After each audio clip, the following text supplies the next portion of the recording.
saya juga ingin sekali menghapus pendapat bahwa perempuan itu tugasnya cuma 3, di dapur, di sumur, dan di kasur. Bahasa yang seperti itulah yang saya ingin hilangkan dari desa saya ini.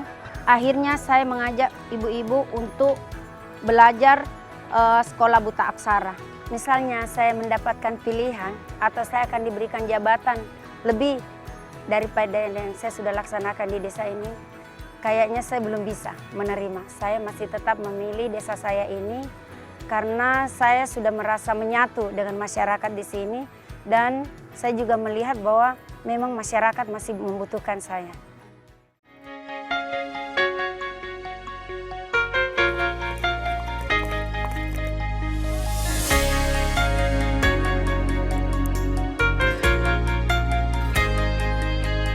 Menuntut ilmu tak kenal usia.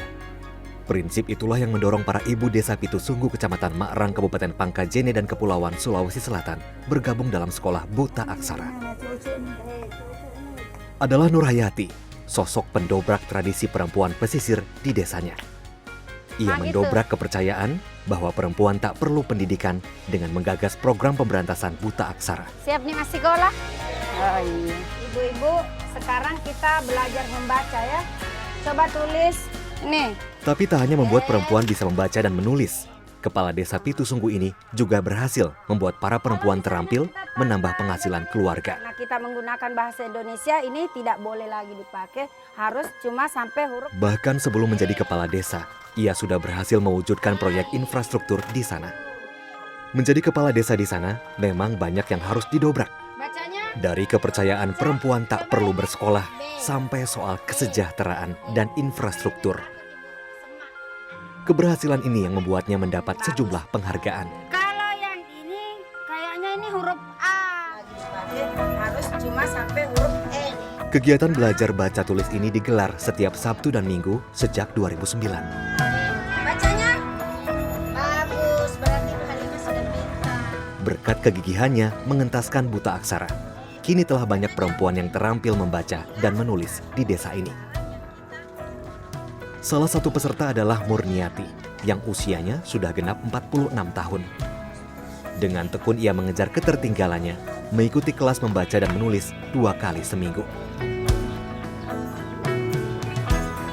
Dari 3 dusun yang ada di desa ini, Dusun Kampung Barulah yang kasus buta aksaranya belum tuntas dientaskan. Dari 230 penduduk perempuan yang menghuni dusun ini, ada 40 kaum ibu yang belum menguasai keterampilan membaca dan menulis. Padahal keahlian tersebut diperlukan dalam kehidupan mereka sehari-hari. Seperti salah satu peserta didik, ini adalah Ibu Murniati. Iya. Sejak kapan Ibu ikut sekolah buta aksara? 2014. 2014. Manfaat apa yang Ibu bisa rasakan sebelum dan sesudah mengikuti sekolah buta aksara ini? Alhamdulillah kita sudah bisa membaca dan menulis. Kalau dulunya kita tidak bisa membaca dan menulis, kalau ada undangan anak-anak yang disuruh. Tapi sekarang kita sudah bisa membaca. Kalaupun ada SMS yang masuk, tidak disuruh lagi anak-anak.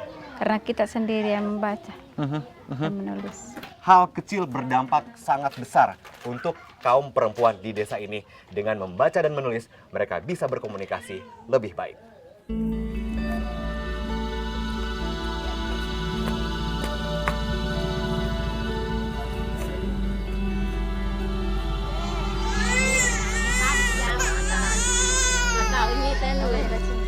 Tak hanya pendidikan, Nurhayati juga peduli dengan pelayanan kesehatan di desanya.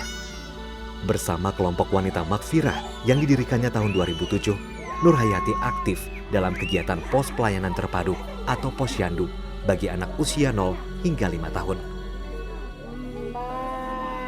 Sebelum posyandu ini berdiri, masyarakat di desa Pitusunggu memiliki tradisi membawa anaknya yang sakit ke dukun desa.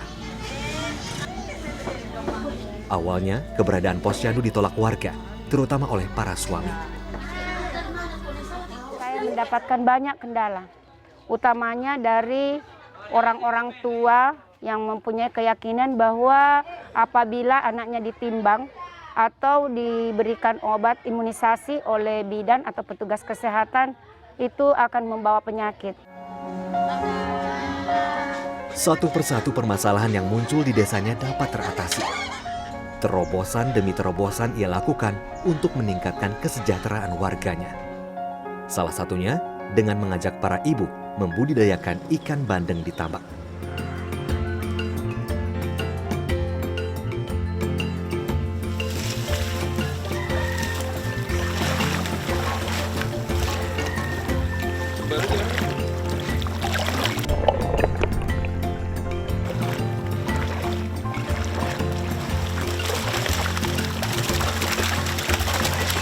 Budidaya bandeng di Desa Pitusunggu telah ada sejak tahun 1981 sebagai hasil alih fungsi lahan warga dari persawahan menjadi tambak. Saat itu, perempuan di desa ini belum terlibat langsung mengelola tambak bandeng. Di bawah binaan Nur Hayati, para ibu kini semakin terampil membudidayakan ikan yang menjadi komoditas utama Kabupaten Pangkep ini.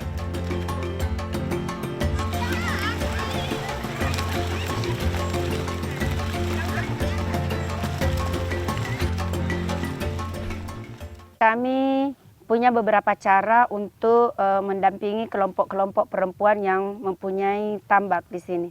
Jadi mulai dari pengeringan tambak, pengolahan tanah, pemupukan dasar, pengisian kembali air, kemudian penebaran bibit. Itu kami melakukan beberapa kali pertemuan dan dilakukan penyuluhan di situ.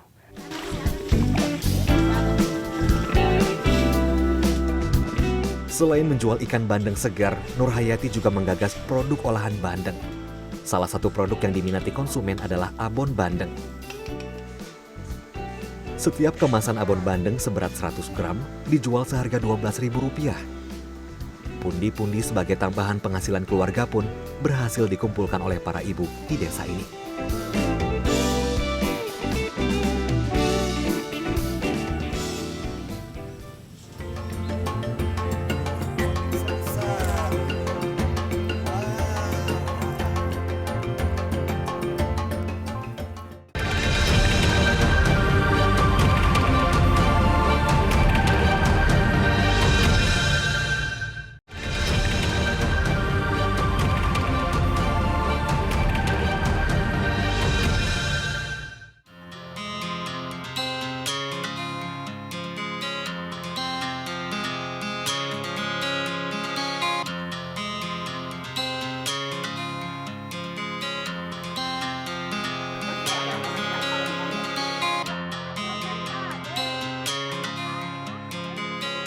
Perempuan di Desa Pitusunggu pantang berpangku tangan.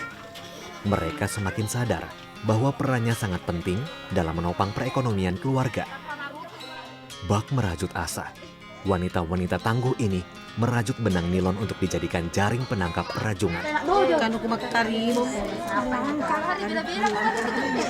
Nur Hayati pun mengajak saya melihat bagaimana kebiasaan para ibu di desanya turun tangan membantu suami menjaring rajungan. Ibu Nur, apa yang mendasari Ibu Nur untuk memberdayakan para perempuan di desa ini begitu? Dasarnya karena saya melihat faktor kehidupan masyarakat perempuan pesisir yang mereka tidak bisa hidup sebagaimana perempuan-perempuan yang berada di kota. Sehingga saya merasa tertarik bagaimana supaya meskipun kita tinggal di daerah pesisir, tapi perempuan itu bisa juga berbuat dan di mana dia bisa menghidupi keluarganya.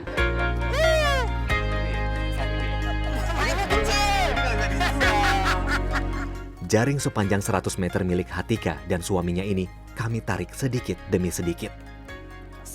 Biasanya setiap hari, rata-rata ada 2 kg rajungan yang terjaring. Namun saat musim hujan, 20 kg rajungan bisa didapat dalam sekali jaring. Oh, ada lagi nih. Dapat 2. Wah, ini besar-besar. Rajungan dimanfaatkan oleh warga Desa Pitusunggu sejak tahun 2005. Saat itu, hanya laki-laki saja yang giat menjaring rajungan. Namun berkat pembekalan dan pelatihan yang digagas oleh Nur Hayati, para istri terampil membantu suaminya melaut.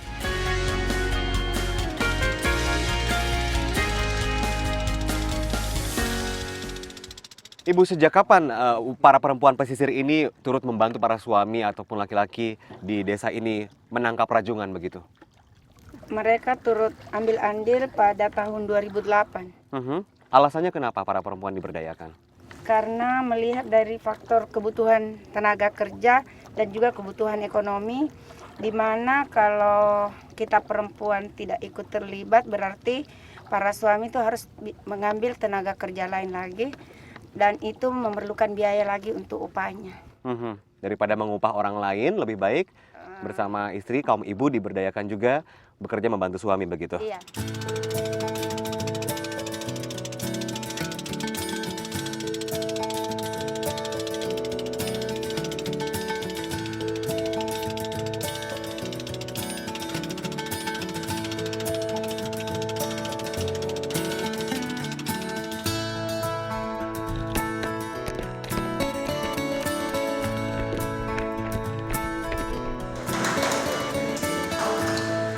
Rajungan hasil tangkapan ini kemudian dijual kepada pengepul.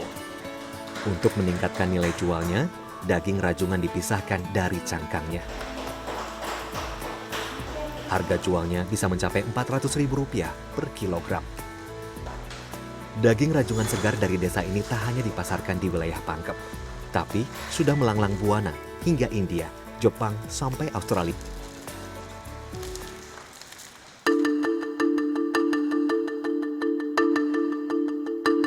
Saat musim kemarau, dikala hasil tangkapan rajungan tak banyak, rumput laut menjadi sumber penghasilan lain. Rumput laut yang dipanen kemudian dipilah untuk dijual. Sebagian lagi dijadikan bibit.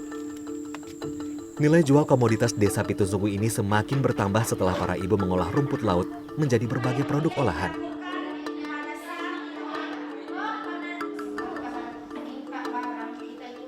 Kalau Pitusunggu ini termasuk penghasil rumput laut terbesar di Kecamatan Makrang.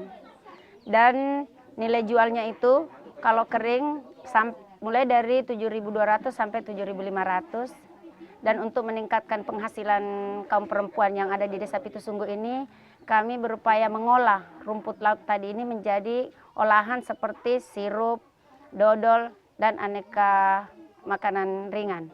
Dan hasil dari olahan ini sudah terjual sampai ke Kota Makassar, bahkan sudah merupakan oleh-oleh khas Kabupaten Pangkep apabila ada tamu datang dari luar daerah.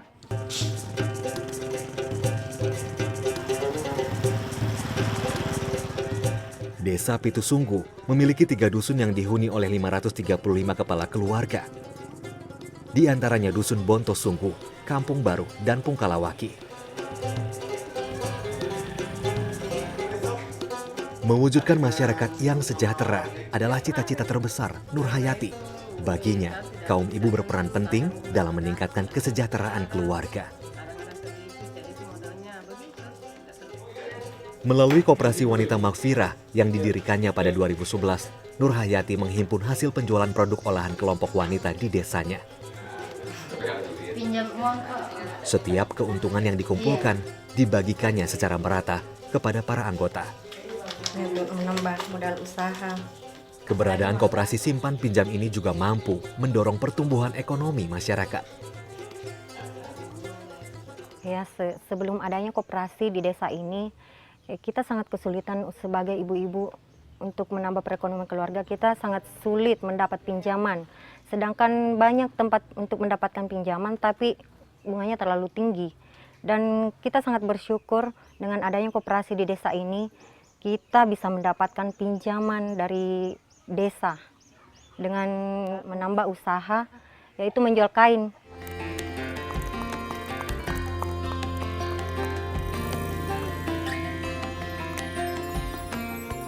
Saya pribadi banyak sekali saya dapatkan, kayak banyak pengetahuan. Kayak dulu kita tidak mengerti apa itu gender, tidak mengerti kita, maksudnya tidak berani berbicara. Ternyata sering ikut penyuluh-penyuluh, kita sudah tahu, oh begini-begini. Gitu.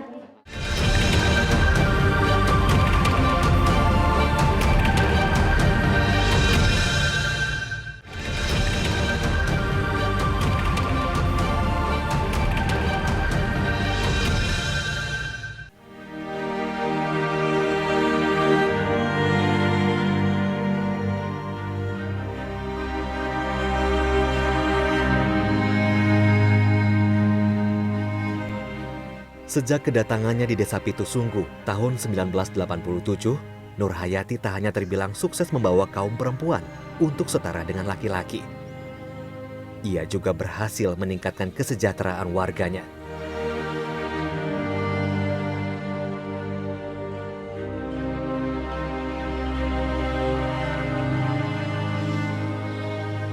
Keberhasilan ini dimulai saat ia masih belum menjadi kepala desa. Saat masih duduk di sekolah menengah, ia aktif dalam kegiatan desa dengan sukarela membantu program Posyandu. Dan pada 2004 ia berhasil membuat desanya mendapatkan dana proyek pembangunan jalan lewat program pengembangan kecamatan. Tidak mudah mendapatkan dana membangun jalan ini karena ia perempuan, tidak memiliki jabatan, dan diragukan sebagian warga. Padahal program pengembangan kecamatan mensyaratkan dukungan penuh masyarakat untuk bisa mendapatkan dana. Membangun infrastruktur desa itu pasti tidak mudah begitu. Salah satunya adalah dengan membangun jalan desa ini. Nah, pada saat itu tantangan apa yang Ibu hadapi? Iya, jalan ini yang sebelumnya belum sebagus ini. Jalan ini masih berlumpur dan becek. Yang saya hadapi tantangan banyak sekali yang saya hadapi untuk membangun jalan ini sebelumnya. Karena banyaknya penolakan dari masyarakat, karena mereka tidak yakin bahwa jalan ini bisa kita laksanakan bersama-sama membangun seperti yang sekarang ini. Ya, kepercayaan dari warga sudah didapat oleh Ibu begitu, Iya. dan pembangunan desa di sini sudah cukup maju begitu. Apalagi harapan Ibu? Harapan saya bagaimana Desa Pitusunggu ini masyarakatnya bisa hidup makmur, sejahtera, dan mandiri. Dan mandiri, Iya. termasuk diantaranya memberdayakan para perempuan di desa ini begitu. Iya.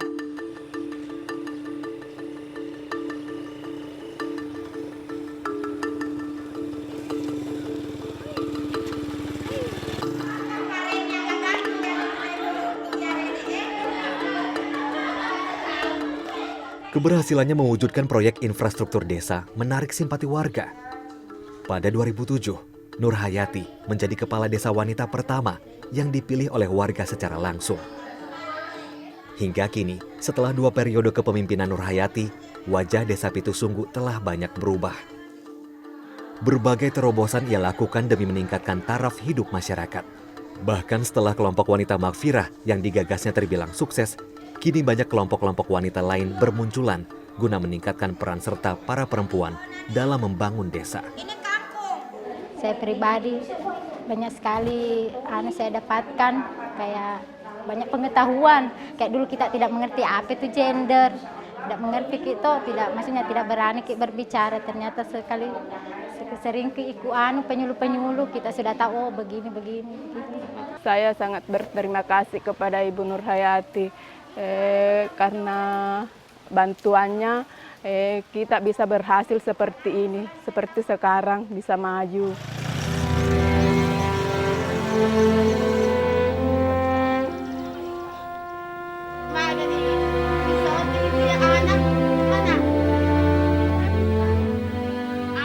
Meski disibukkan dengan berbagai kegiatannya sebagai kepala desa, Nur Hayati tak pernah melepaskan tanggung jawabnya sebagai ibu.